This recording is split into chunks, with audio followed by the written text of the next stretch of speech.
Welcome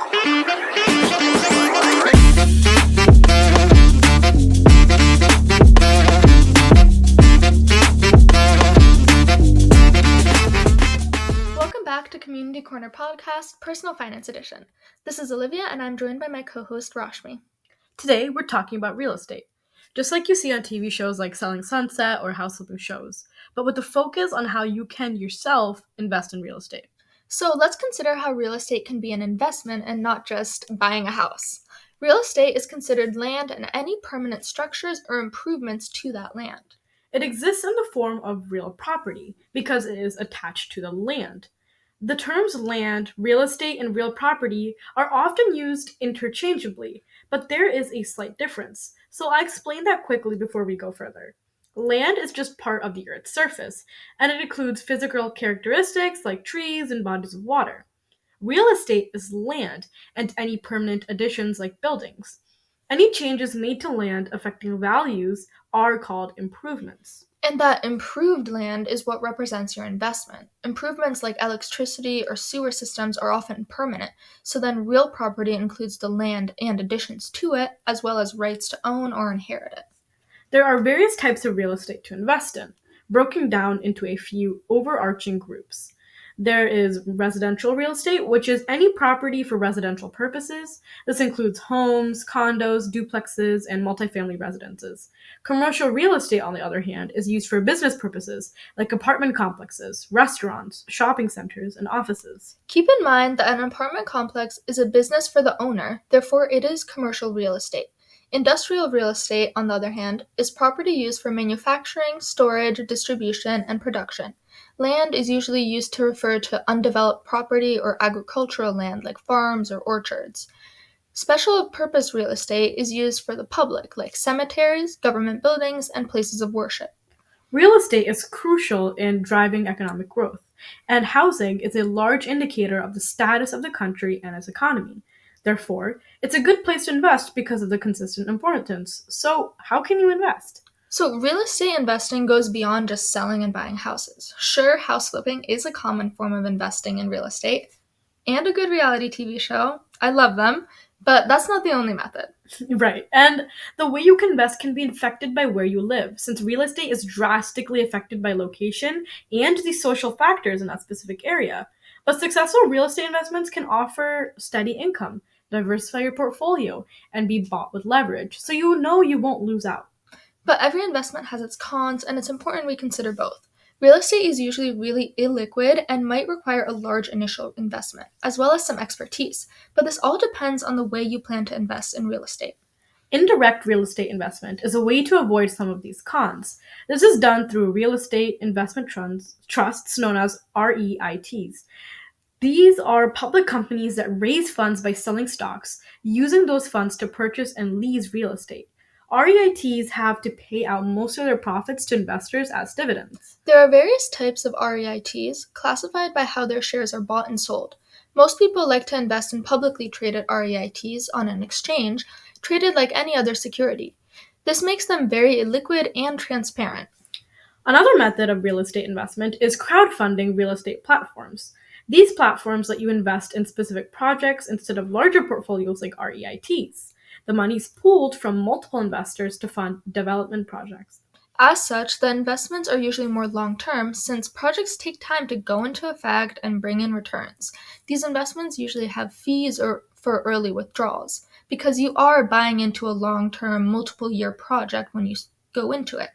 And minimum investments can be expensive and could have requirements on how many assets you yourself own, considering the scale of this type of investment. Two popular platforms for this are Fundrise and CrowdStreet. Now, a more applicable method and more common method of real estate investment is investing in your own home. If you own a house, you own real estate. Yeah, and a lot of people forget that. We overlook that our own residence is also an investment. It's something you can cash in on if you choose to sell it in the future.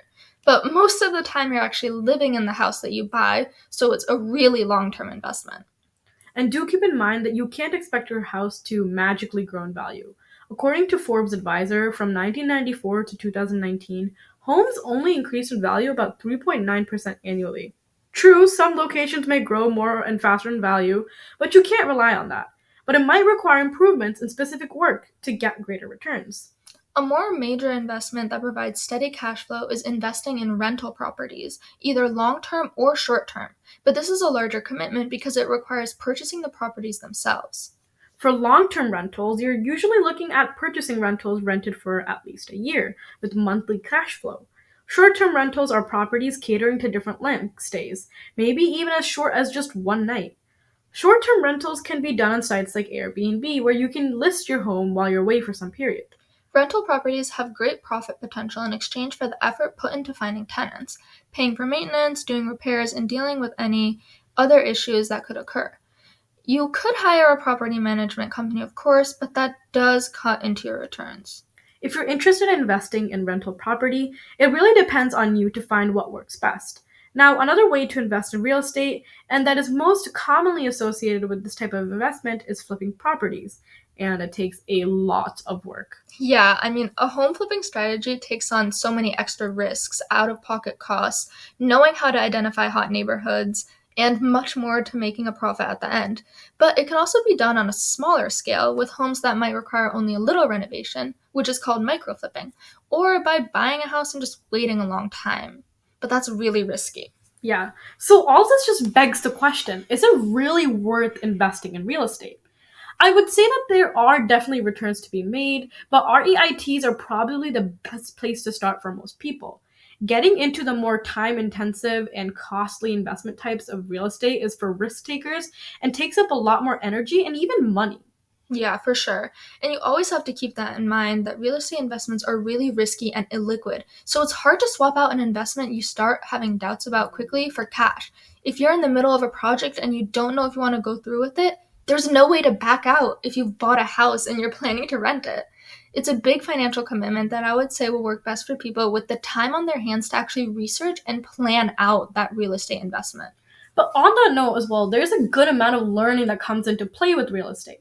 I like to call it real estate finance. If you want to get into the real estate game, I recommend taking a real estate course. For sure, that's the best way to learn about all the basic topics and content needed to be considered before starting real estate investments, which could include estimating property taxes or calculating loan payments, topics I would not want to handle all alone. Oh yeah. But the big commitment can pay off in thousands of extra income a year, which can be helpful in fighting inflation. Properties are more inflation resistant because rents keep pace with inflation. If you're setting payments for your tenants, you'll be able to raise them as necessary to continue making a profit in a difficult economy. Even if you can't do that at any given moment, prices can be adjusted after each rental agreement ends. But if you choose to invest in a different form of real estate beyond renting, it's an additional stream of income either way, diversifying both your income and your portfolio. And here's another great perk. Real estate investments could possibly reduce your tax bill. I always love hearing that. Real estate investments might result in deductions from mortgage interest and property taxes, which is extremely nice when tax season comes around.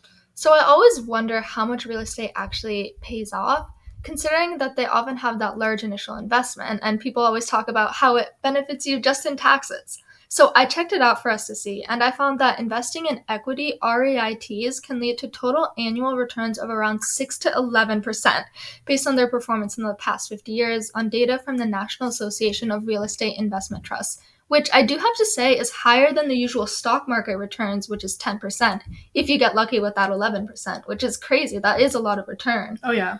But that's all fun facts though. We all know that the real estate market has been volatile lately. 2023 is a hard year for home buyers, which means the real estate investments market was also affected. A lot of prospective home buyers were discouraged by high prices and high rental costs, but economists are optimistic that 2024 will be a better year. Plus, the housing market is long-term, so last year's events won't be too impactful on your choices in real estate investments. Plus, increased inventory for home sales will ease prices, encouraging more purchases of homes. So fret not if you are interested in getting involved in the real estate market. There's a lots of room for long-term growth. It's all about the long run in the end. Thanks for tuning in to today's episode of Community Corner Podcast, Personal Finance Edition. This is Rashmi and Olivia. Catch you next.